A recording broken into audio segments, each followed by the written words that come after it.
In the fast-paced world of SaaS startups, the standard success story usually ends with a massive exit and a founder walking away. But my guest today decided to rewrite that script. They've built a company that prioritizes greatness over growth, people over profit, and they've ensured their independence now and forever through an employee ownership trust. Joining me today in the Steward Chair are Brad Herrmann and Hai Nguyen, the co-founders of Text-to-Mall. Since 2025, they've navigated the highs of the Inc. 500 and the lows of technical crises, all while maintaining an audacious 100-year vision for their culture. Today, they're exploring what happens when leaders define enough, how these co-founders safeguard shared values, and why the ultimate competitive advantage is simply being a joy to do business with. Brad, Hai, welcome to the Steward Chair. Happy to be here. Thank you. Happy to be here. Yeah, we're having fun, and you guys are side by side. I love the image of two co-founders, shoulder to shoulder, in the trenches together, and you guys seem like a great group that have been working together for a long time. So thanks again for coming on. I do want to start with you, Brad, to ask you, if we were to look back to your upbringing of the earliest professional years, could you share with our chief stewards who listen to this show a foundational memory that shaped your view on what it means to be responsible for the well-being of others? Yeah. Hai and I both worked at a company my father started, but my best example and earliest example, sort of 2 for 1 on your question there, occurred when I was a college intern at the company, and my dad was, probably VP of sales and marketing at that time. And for whatever reason, I found myself going downstairs to the first floor to the server room. So if you can just picture, it's like 2 or 3 guys. It's all men, 2 or 3 guys, and racks of computer equipment. This is in the 90s, and I go down, and these guys didn't get a lot of visitors, and so certainly my worst nightmare was, whoa, don't just drop that off and leave. Like, who are you? And I'm Brad. Is my answer. I didn't ever want anybody to know my last name. I was busting my tail, And he said, Brad what? And I said, Brad Herrmann. And he said, wait a minute. Is your dad Dick Herrmann? And I was like, inside, I'm like, oh, no. He is. And I go, I got a story to tell you about your dad. And I didn't know what was coming. And he said, your dad came down here one time. So why my dad was in the server room as the VP of sales and marketing, I don't know. Comes in there and he goes, your dad came in here and goes, man, how are y'all working in here? It's freaking hot in here. And they said, well, it's all the computers, and the sun goes down, and the west sun and Texas heat, and it gets hot in here. He goes, I don't need to know why. It's so hot in here. Like, how are y'all working? Well, blah, blah. And they come out of their shoes, and they're like, well, it's the western sun, and we think if we could just get some window tinting on here, that it'll get better. And my dad's like, but it's hot in here. Like, where's the window tinting?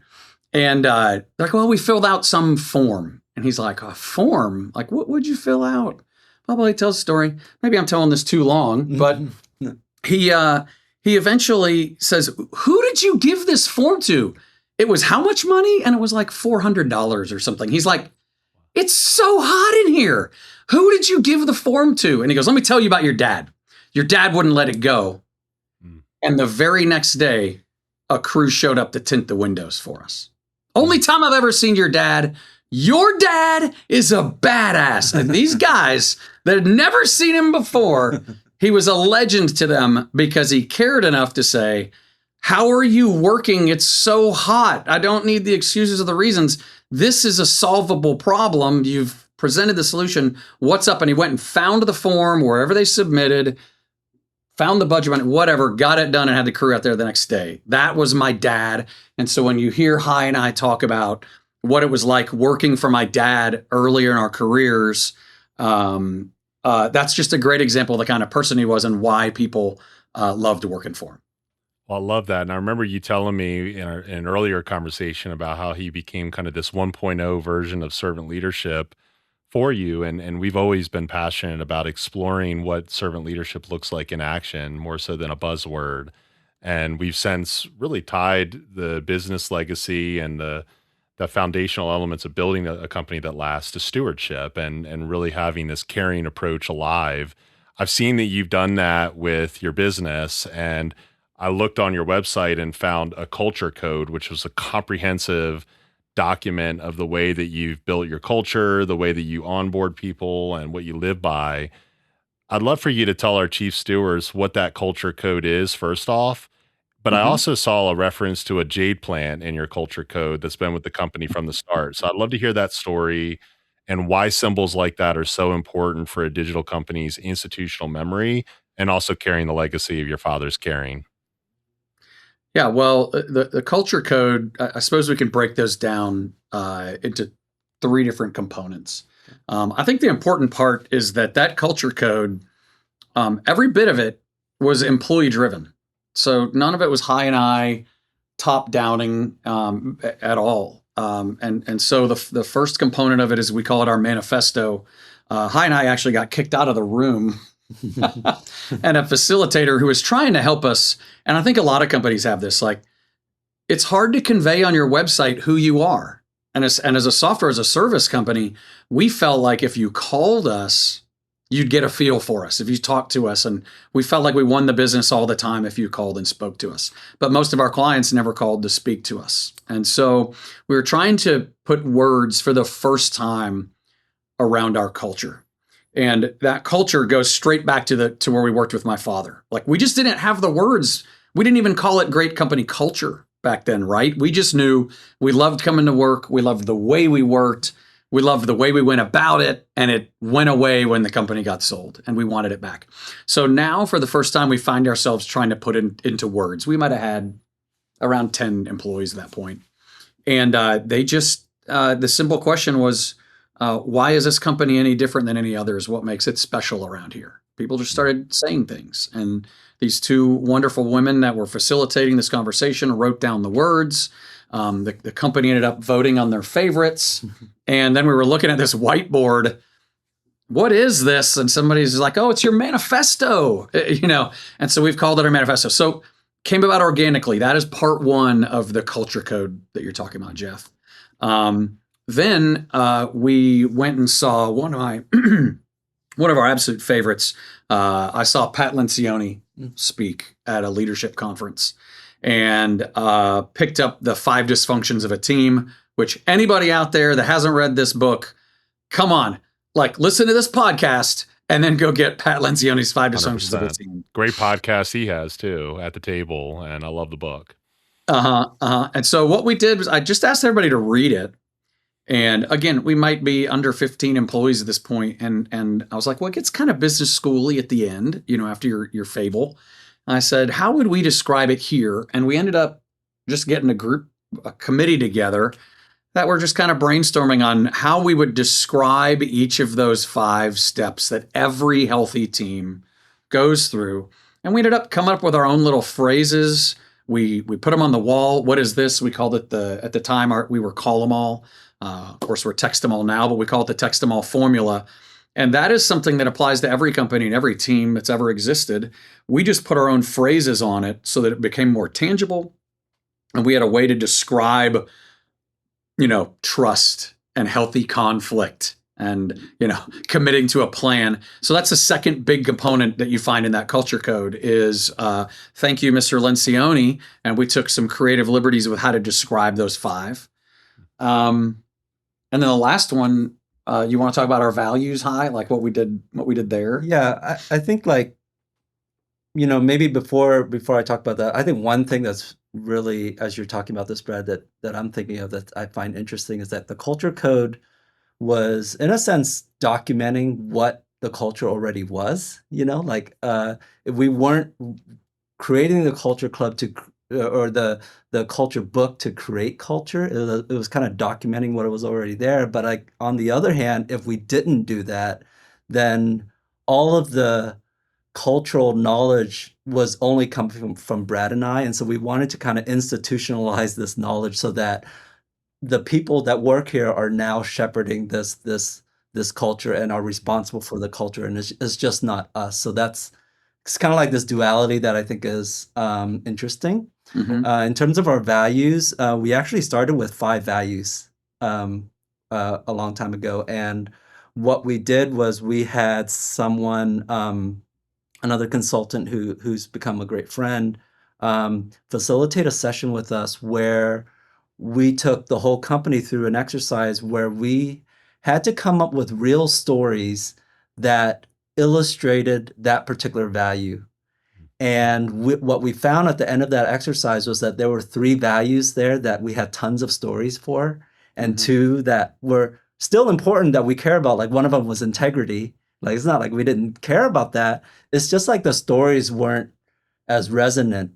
And I remember one of them we said that maybe that one's more aspirational, but it's not in us right now. So we ended up landing on three values, which we still have today. One is authenticity, other one is compassion, and the last one is shared excellence. So all 3 of those, we had tons of stories, real stories between employees that we could draw from that kind of let us know that we were actually living these values.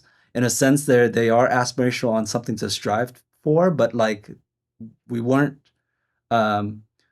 fake about it. Like we had real stories behind all of this. And in fact, like to me, like that's what the culture is, or like these 3 values, because like when we interview for somebody, like the interview questions that I come up with all have to do with like how deeply does someone have or care about these values, and my interview questions are always geared towards kind of teasing that out. So it's really important. Yeah, so much happens when you take it out of individuals or out of legend or storytelling or having to figure it out. When you can put it into words, you now can hire for it.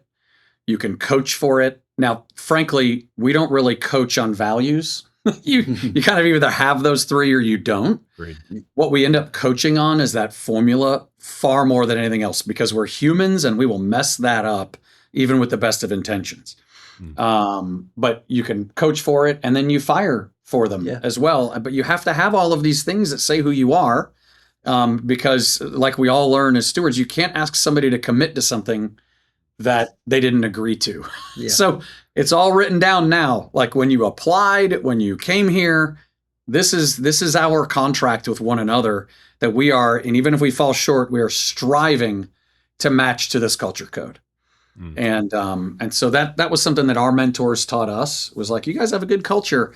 Where is it? Is it on the walls? Is it when you post a job, do you put it there because it will attract the people that are fit and it will repel others, and that's okay. Like that's by design, actually. Like you want that. Like if this isn't you, or you think we're kooky, fine, go find a company that does align with you. So that's a lot of talking, Jeff, about that culture code, but we obviously care a ton about it, and it Hai's right. It was there already.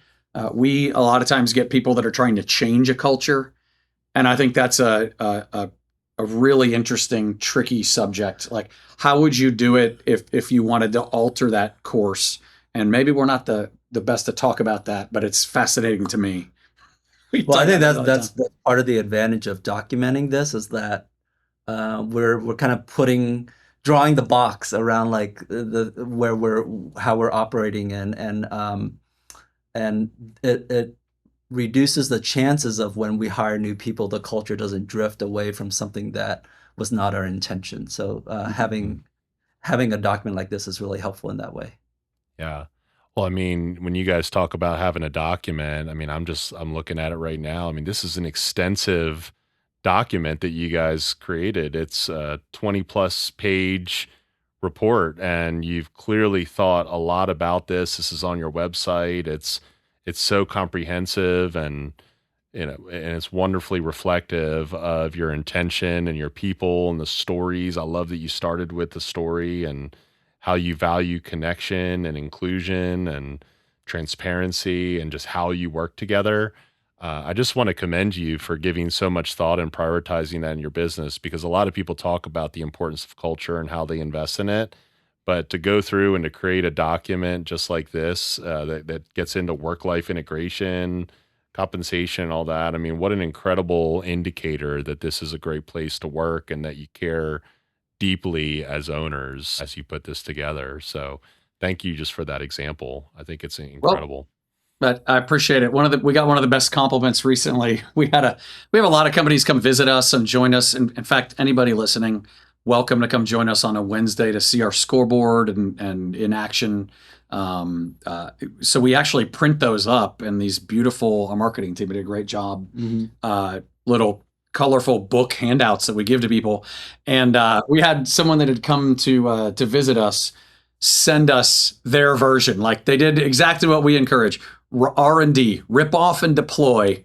And they sent us a thank you note and a few copies of the book that they created, their own culture code book they created, that's which really is cool. It was just really validating and cool that others can do this too. Yeah, 100%. And there is one story in there, and one that I've heard before that I want to double click on, because we have been exploring on this show a lot how important it is to uphold the company's institutional memory, to avoid slipping back or having kind of corporate amnesia, and all of a sudden the values go awry and you don't kind of stay grounded in that. So you've done a couple things to ensure that. But the first thing I want to look at is this leaf concept, this jade leaf that Hai you bought for the office back in 2005, and now how I guess there's dozens of jade plants around the office. I do want to learn for our chief stewards what that's all about, why it's significant, and why that type of symbolism matters as a constant reminder to everybody of your culture and your growth trajectory. Well, I think it's really fun. I had just come back from Australia, and I'm like, oh, look, there's a jade plant here. In Australia, they call it a money plant. Like it just grows slowly. Care for it a little bit, and it will spread and grow, just like your money. I'm like, well, why don't we have this for our company? We bought one and we broke off a piece. Like, here it is, man. Let's keep this. First job is to keep this sucker alive. And then it just became like a natural thing. Like, let's grow together, and of course there's a legend that if you get a jade plant, or when you get your jade plant, if it dies, legend has it, you're not going to last year at Text Them All very long. But there's also other really cool things about it. You tell the story on how they all, I mean, there are dozens of them all over the place here. They all come back from one original mama plant. And then we do another fun thing just in terms of creating connection straight away on your first day or your first week. You have to find somebody with a big jade plant and say, it's time for you to share with me. And some people are trying to protective, like they want their plant. No. We grow and we get better by setting back a little bit and giving a little to somebody else. And they have to then take you to lunch and go pick out a pot, at some store around here. And then you pot your jade and let it grow. And so I think there's something into the slow, methodical growth. Yeah. There's something into, we will force you to connect with people at the office. We don't celebrate your personal giant jade plant. In fact, we celebrate that you get to snap it off and hand a piece to someone new. And so it's just a beautiful, cute thing. And it's a physical reminder. We have a lot of physical artifacts around here, even though we're a technology company. Yeah, I think having these ceremonies and rituals are not only fun, but they're just kind of important to like add to the lore of the company. Just like families, with families, you have stories that are told over and over again. And so I think like with our company having been around for 20 years, the stories have built up and like things will happen. Like we have a lot of, like the J Plan is not the only thing. We have a lot of these rituals that are just kind of fun that we can draw on to kind of help build that connection, help build trust, help not make work feel so drab and like we're kind of building something together. But there's something here for stewards. Let's go deeper into that, Hai. So in our onboarding, we have put a whole lot of attention into forced connection. Like we want you not to feel like an outsider. We have incredible tenure here. I think I think 50% of the company's been here like a decade or more, or it's average tenure of 7 years or something like that. A lot of people, well, that can be intimidating for somebody coming from the outside. So we try to break those walls down as fast as possible. We have new hires and not rush right into the work. They always want to rush into the work to prove themselves. And we are constantly stiff arming them and saying, no, stop. We want you to get to know what we're about. And so we have, we do these all company visits every 2-3 years. We have a list of every person that went on each one of those. And we give them an assignment. Go find one of these people and ask them about when we went to Zingerman's Deli at Ann Arbor, Michigan. Go find these people and ask them about when we went to Chattanooga and worked on our company purpose together. And find somebody with a company credit card. There's about 8 people. We're not going to tell you who they are. Find somebody and ask them to take you to lunch. And then you look at Hai's art project on the wall. We have Polaroids of everybody in the company and their name and their nickname. And every year you're here, you get your picture taken on your anniversary date. And so you can see who's been here how long. You get a little name reminder if you're forgetting and trying to learn names. But all of this is super intentionally designed to break down the barriers, to tell the stories. And the best way to describe it is like families have jokes. Like I know stories from my dad and his brothers that I wasn't even born yet, but I felt like I was there. And we're trying to take that and make our culture like that. Where are those big moments? And it's not all good moments. And this might be a good lead in here, Jeff. We also ask them to hear about the days things went wrong. And what did we do? How do we react?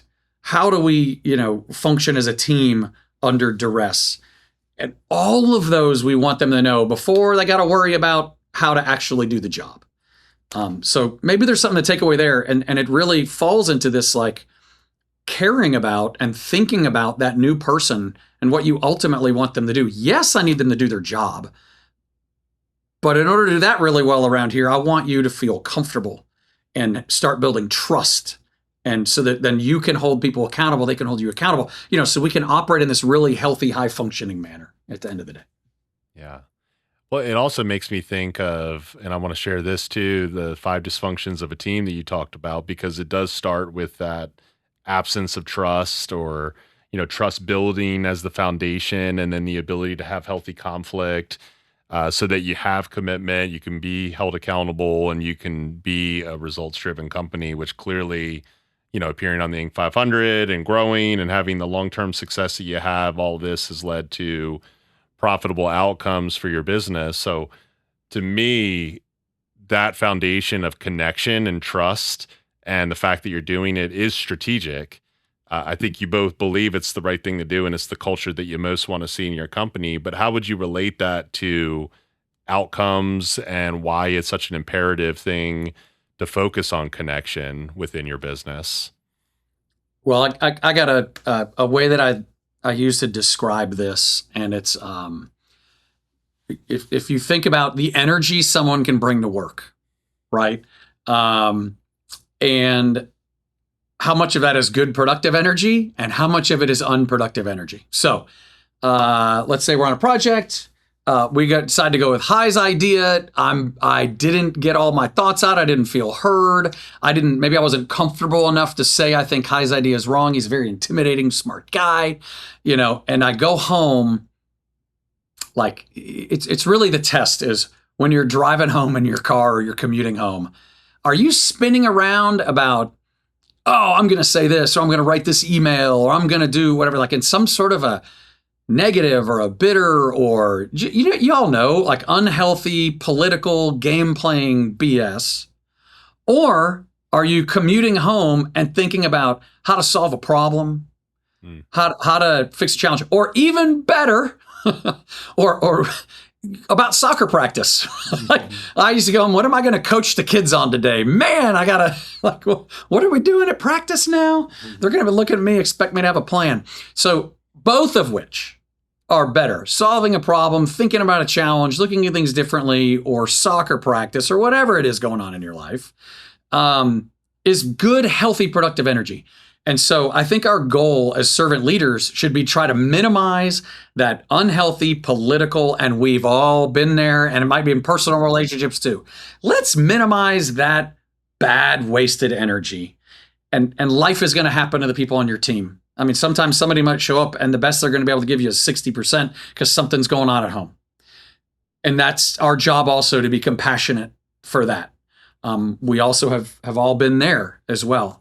But the energy they can give, our job should be to foster as much of that being healthy and productive as possible. And so that is why you put all the work into this, so that the person, on the other side of the office can push back to their colleague that maybe is in a different department or something and say, hey, can you help me understand why you chose to do this instead of this idea? Or just have some sort of healthy conflict. Like, this seems a little off to me. Could you explain it to me? And have them not get all wrapped around the axle. Just have that trust and in order to ask those questions. So kind of a long answer, but it's everything. Like, Yeah. It is the ultimate goal, is a healthy, high-functioning, engaged team. Well, I'd love to hear your perspective on that too, Hai, because you're developing the product. And so the product is highly dependent on how your team is functioning with one another and how you're able to resolve conflict and listen to one another and hear the customer's journey and their experience with your product. So how are you seeing that kind of foundational element of healthy conflict showing up in the development and the success of your product? What drives your revenue? Yeah, I mean, all the time, because I mean, ultimately, we want to create value for our customers, right? And they're all like, from a product point of view, we don't have a shortage of ideas, and we don't want to get so attached to the ideas that we personally come up with as well. We ultimately want the best ideas to win, right? And a lot of times, that's not your idea. And in fact, like, one of the one of the sayings that we have on our formula is like, it's not you, it's your idea, So it's nothing personal, but we all know that we have this shared goal to create something great, to create something excellent. And if we know that that's our goal, then none of the work becomes awkward or personal, or when we have disagreements on a way forward, it's really about disagreeing on the best path forward. Is not political or personal or anything like that. So I think on the product team, that shows up all the time, in the ability to take critique and give critique. And we use it every day. Mm-hmm. Yeah, we say, I try to remind the team, just because your idea isn't being done, don't look at it binary. It's a good idea, so we should be doing it, and if we're not, that's bad, right? Yeah. No, there's a lot, like I said, we have no shortage of ideas. There's tons of good ideas. We are constantly wanting the best idea to win. And that is where you facilitate that with the culture code and how we operate and how we coach, but also employee ownership really plays a big part in that too. So we all benefit from the ultimate profitability of the company. And I love this concept of employee ownership as the ultimate silo buster, right? Or the ultimate politics buster, right? You don't want inter-team dynamics like, well, we can only hire one person. Well, I want him on my team. The real question is, we can only hire one person. Which hire on which team will produce the best possible outcome for this entire company? Because we will all benefit from that. And I love that unifying factor of employee ownership. Because everybody's profit share depends on that. Everybody's job that they love depends on, protecting, doing well, taking care of clients and all that. So don't let anything get in the way of that. If you love your job and you like the profit share, well, employee ownership really aligns us all on the ultimate, bottom line. Yeah, let me double click on that because it's interesting. I believe that you were the first SaaS company to introduce an employee ownership trust. Is that right? It is. So you've wanted to prove that this model works for tech and not just traditional blue collar industries. But at the same token, we've talked about a core requirement for an EOT is for founders to define what is enough. So I want to hear kind of the story of you first considering an EOT for our chief stewards. And I'd love to hear you both weigh in on this because I think it's an important distinction and and important to see that in your industry, particularly. Mm-hmm. Yeah, without a doubt, the successful SaaS company is supposed to hit the exit button, take a pile of money, and be celebrated. But I mean, I use Marcia, our longest tenured employee, as the best example. She's bookkeeper, administers all of our benefits. I mean, she's just everything, right? She's our longest employee. She's the first one that would go if we were acquired, right? Like whether that was a PE firm or a competitor merging us in. And she's worked her tail off for, I don't even know how many years, 17, 18, I don't know, call it 18 years now. And so there's something that doesn't feel right about that. We're talking about ultimately exiting the company and what you're supposed to do when you're a software as a service company versus what we chose to do. And I'm going to steal it, even though he's sitting right next to me. Hai said it really well one time. He said, if we sold this company, I still like working and I want to do things to stay engaged. If we sold Textamal, all I would do is try to build what we have already back again. I enjoy what I'm doing.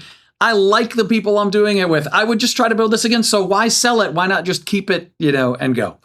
And there's a bunch of others here that are various stages of their career that feel the same way. I really enjoy what I'm doing. It doesn't mean it's easy, but I enjoy this and I find it fulfilling. And so we have this opportunity to do it the way we want. Well, why not let everybody have this opportunity?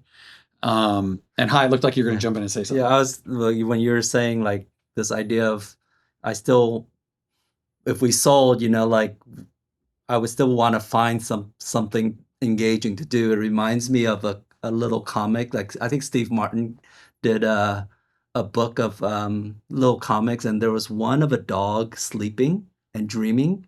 And there's a little bubble that pops up on what he's dreaming about, and he's dreaming about sleeping. So it has that same feeling of like, just recognize that we have something really special here. Yeah. And this thing that we have that I feel so much gratitude for is something that we, in a sense, lucked into. Yes, we put in a lot of hard work into it, but some of it was luck too. Mm-hmm. So how do we protect it? How do we keep it here for future generations? I think that line of thinking was certainly resonant with me when we started exploring employee ownership. Mm-hmm. And that's why, we looked at this for years. We looked at ESOPs. We looked at in depth, not casually. We have a lot of friends, Small Giants and Tugboat, two organizations that stewards should have their eye on for sure. So then we looked at I call it DIY, but basically like you come up with some sort of methodology for the founders distributing their shares to the employees, and not just the management team. How did you get it to everybody? What did that look like? But we never could find something that was just right, met all of our needs. For example, with an ESOP, we feel like a software as a service company, a trustee would, if we were 51% employee owned, a trustee would get an offer they couldn't refuse.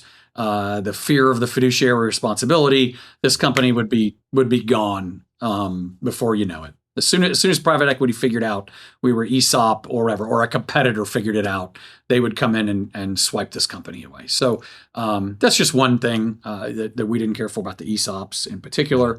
But we stumbled on employee ownership trust, and early on, I'm getting to your question here, Jeff, about this concept of enough. Early on, we knew what the valuation of the company was going to be. We had done a valuation every year for years, which is, I just think, a best practice for you to understand what you have as partners. We actually facilitated one small transaction between partners using those valuations. So we knew about what it was going to be. And I remember I said, Hai, okay, like we're nodding our heads, we're liking this, but it's getting real here. If the valuation is this, the math is very simple. Your piece of it would be that. Can you go home and talk with Kim and think about, like, Does that work? Is it enough? Like, what is even enough? I don't know. Go Yeah. ask this question, Yeah, which is a hard really question. interesting question. And I didn't frame it this way. One of our board members, actually, Carl Erickson, pointed out to us. He said, you can never do what you guys did unless every one of the founders, and there are two others besides us, my father being one of them, every one of them is capable of understanding and appreciating the concept of enough. Yeah, maybe I can tell a story to add some more color to that. When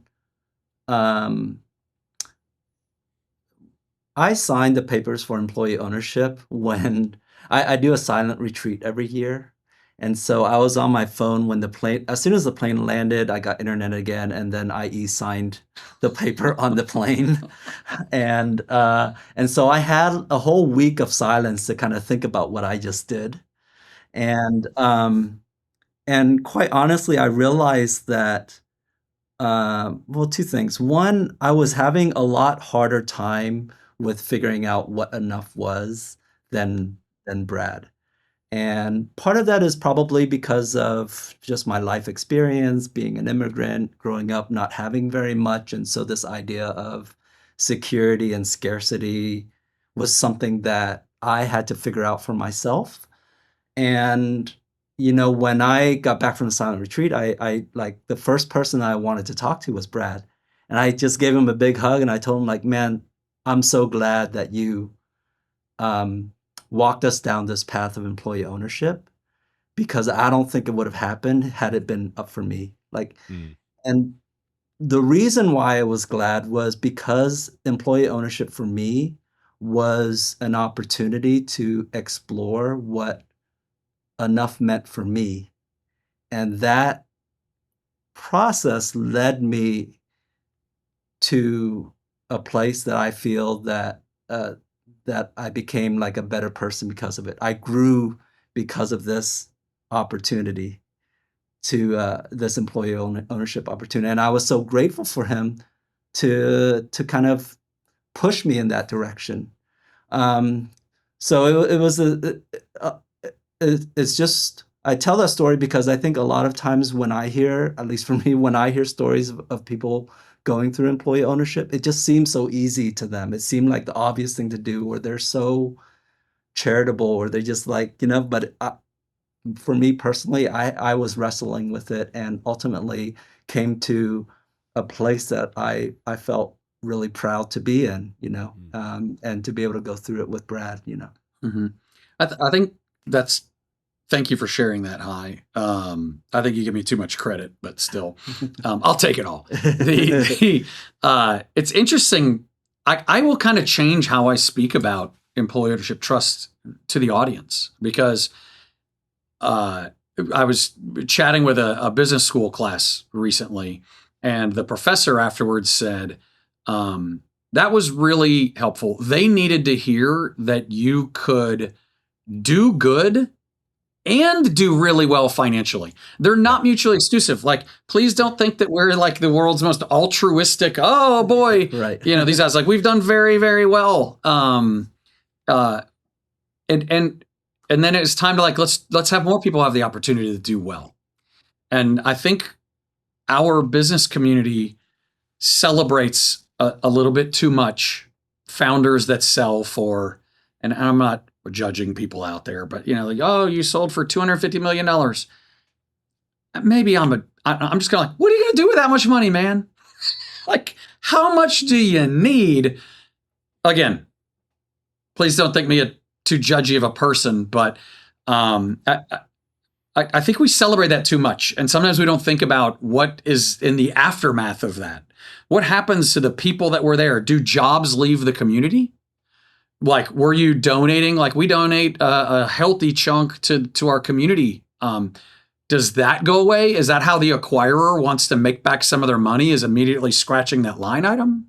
Like, what happens after that? Why do you celebrate so much the founder that exited without any consideration for what happens later? And I think if we are responsible stewards, not just of our employees, but of our communities where people work, or maybe you're remote, fine, of the charities that benefit from you, of the, in our case, the technology community we've helped, add to and facilitate. Whatever your community is, however you define it, let's get judged a little bit more than just a dollar amount and look at what happens afterwards, and try to have some responsibility for that.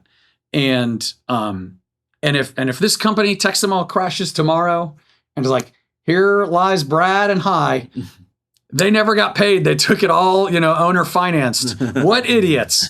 You know what? Fine. Fine. Let that be. Yeah. What idiots? They could have had a pile of money. I think it's a chance worth taking. And it gives so many more this opportunity to experience what I feel is an incredibly beautiful form of capitalism. Yeah. And it's employee ownership. Many of them don't have the wherewithal, the whatever it is that would cause someone to start their own business. But man, they sure as heck can act like owners right now.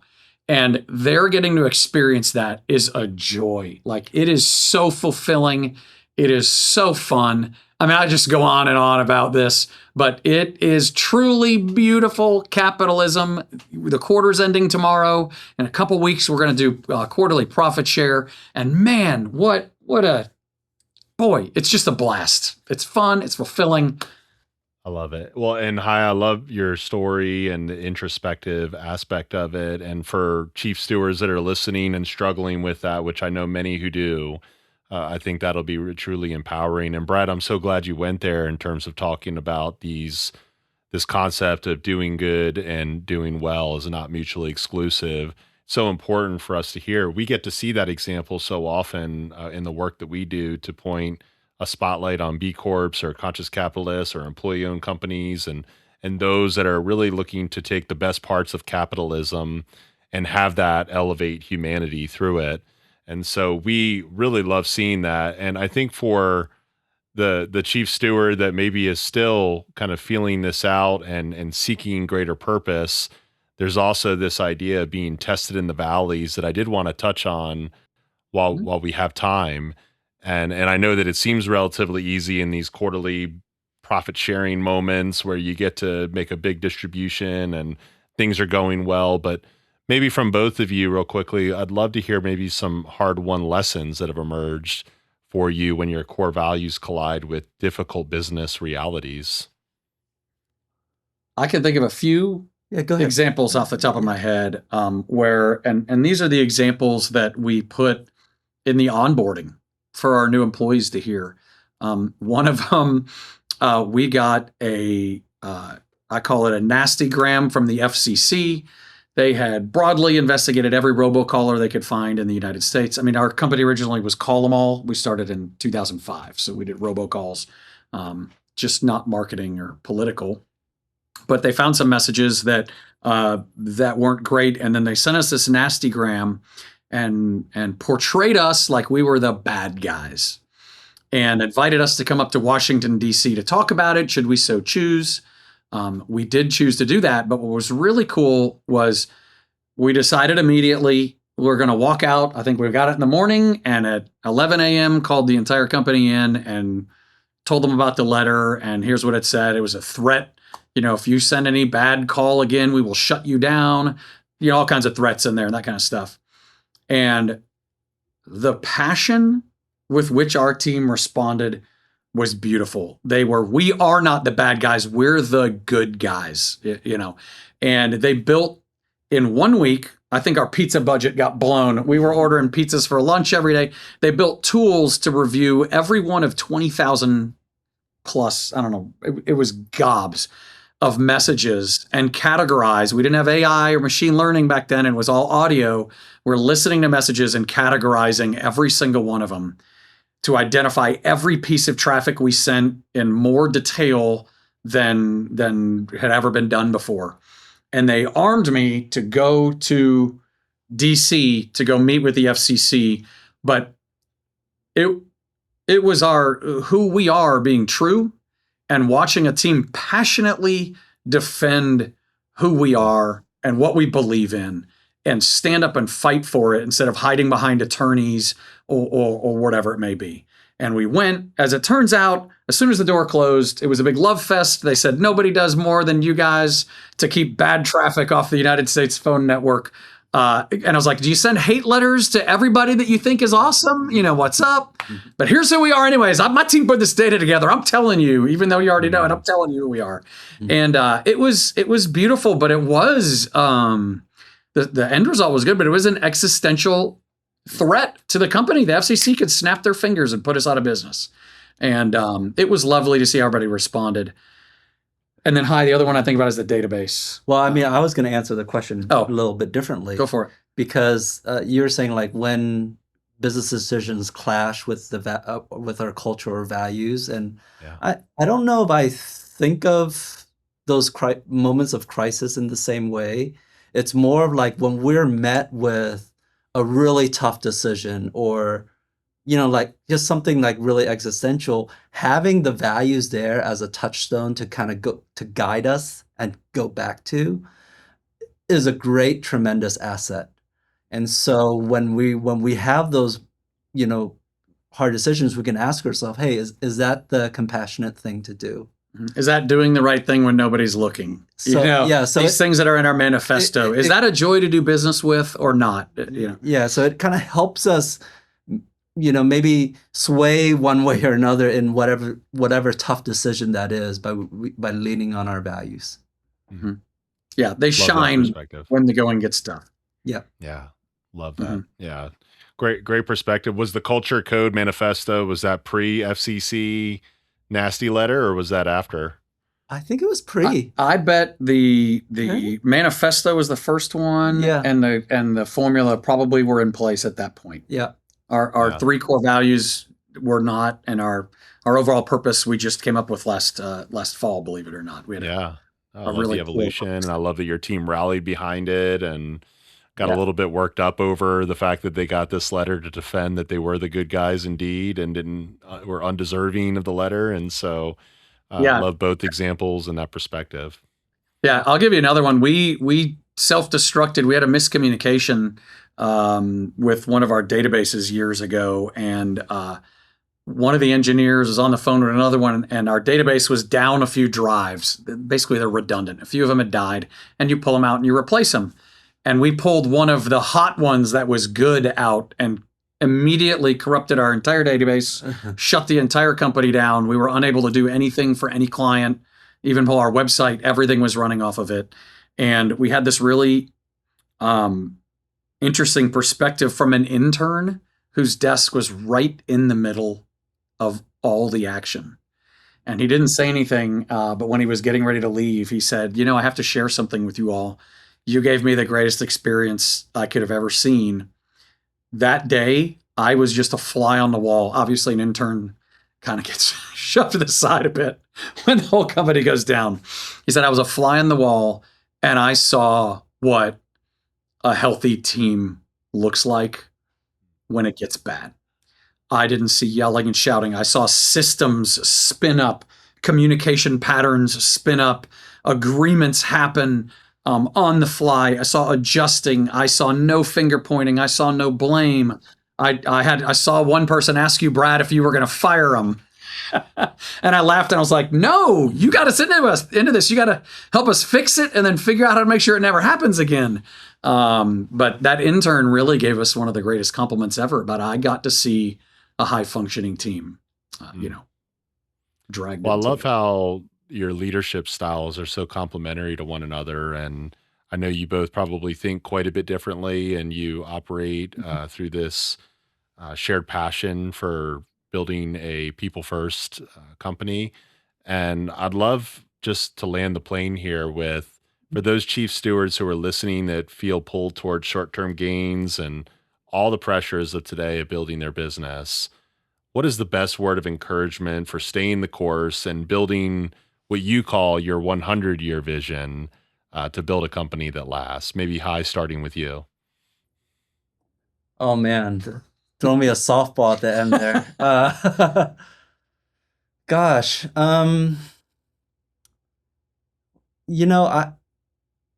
to me, this doesn't quite answer, but there is something to going through something like starting a business with somebody else.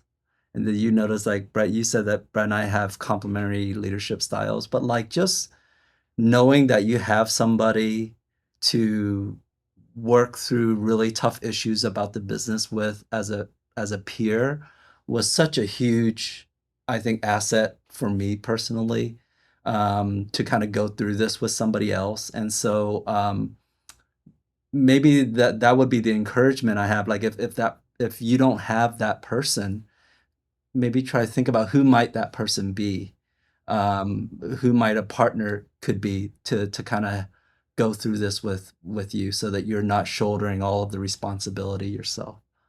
I don't know, that would be the best thing that I can advice I can give. Yeah, and I've heard it a lot. It just happened a few weeks ago. Someone was asking me a series of questions, and I said, "Do you feel lonely?"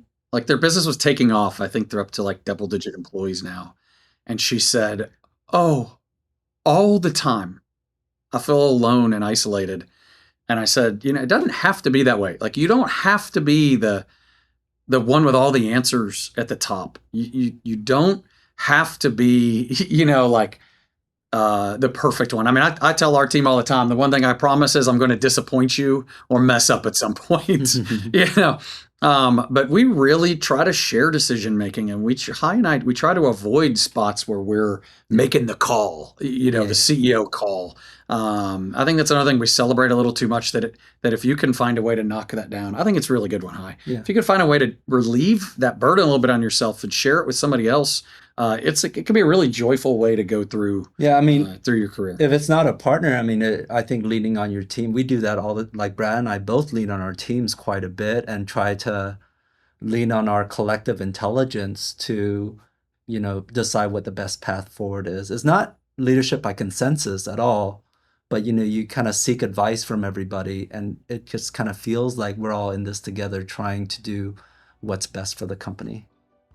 That's a good one, Hai. Proverb: if you want to go fast, go alone. If you want to go far, go together. And you guys have a 100-year legacy that you're building, quite a vision. You've been such a joy to talk to. You've given us a tremendous gift of time here. So Hai and Brad, thank you both for being on the Steward Chair.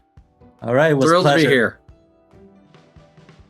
Wow. My sincere thanks to Brad and Hai for joining us today. Their commitment to this employee ownership trust model is such a powerful reminder that in an industry like a software as a service, often built for the exit, you can still choose to build for endurance. And so now here is your steward's call. This is one practice I think you can take from the conversation today and put it into your own leadership. Think about defining your enough. As Brad and Hai shared earlier, stewardship requires the courage to set a limit on personal gain to ensure that the flourishing of the collective is your priority. This week, I want you to look at your long-term goals. Is your strategy designed to serve an exit, or is it designed to safeguard the superpower of your team for the next century? When you align the financial interests of every employee, you don't just build a company, you build a legacy of shared excellence. And remember that a legacy isn't what you leave behind, it's the foundation you build for those who follow. So what you preserve today determines how clearly that next generation can lead tomorrow. If you found value in today's conversation, as always, we'd love for you to subscribe or follow the Steward Chair on YouTube, Spotify, Apple, or wherever you get your podcasts, and share this episode with a leader you respect. A final thank you goes out to our incredible team, executive producers Quentin and Thomas, and our managing editor Daniel. They are the true stewards behind this show, and I'm so deeply grateful for them. I'm your host and researcher, Jeff Bond, and with that, go and be a leader worth following.